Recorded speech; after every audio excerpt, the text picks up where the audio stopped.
Müdafiə Nazirliyindən bizə zəng daxil oldu. Bilavasitə Müdafiə Naziri Rəhim bəy Qaziyev zəng elədi, bildirdi ki, Tərtərdə vəziyyət çox ağırdır və Tərtər boşalır.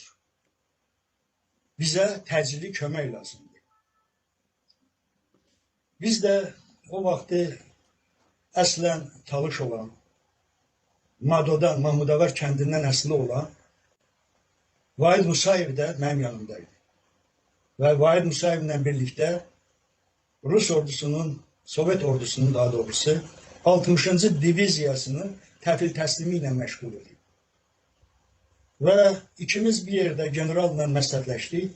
Hesab elədik ki, Azərbaycanın bu ağır günündə hökman nə isə eləmək lazımdır. Hərçənd ki, biz hələ işlərimizi tam bitirib başa çatdırmamışdıq. Ən aşağısı bir mükəmməl batalyonun Tərtərə göndərilməsinə qərar verdik. Necə deyirlər? O qatar vasitəsilə yola saldık. Təqribən o ekipajın uzunluğu kilometr yarımdan uzun idi. Biz hər cürə silahla silahlanmış bir ordu hissəsi Tərtərə göndərdik.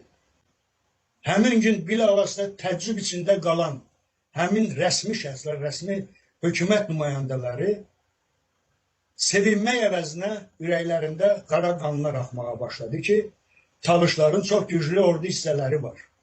Çünki cəmi bir günün içərisində əgər bu cür hərbi hissə tam silahlanmış, mükəmməl, mütəxəssislərlə təmin olunmuş bir hərbi hissə göndərilə bilirsə, deməli hələ başqa onların gücləri də var. Mənə Yevlaxdan zəng vurub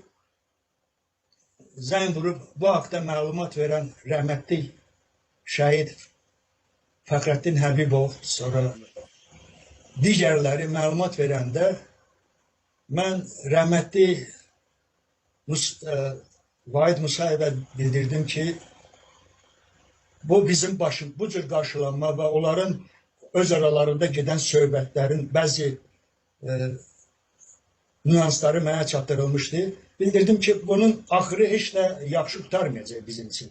Çünki insanlar nə qədər vəzifə sahibi olsalar, ixtiyar sahibi olsalar da insani xarakterdən məhrum deyirlər.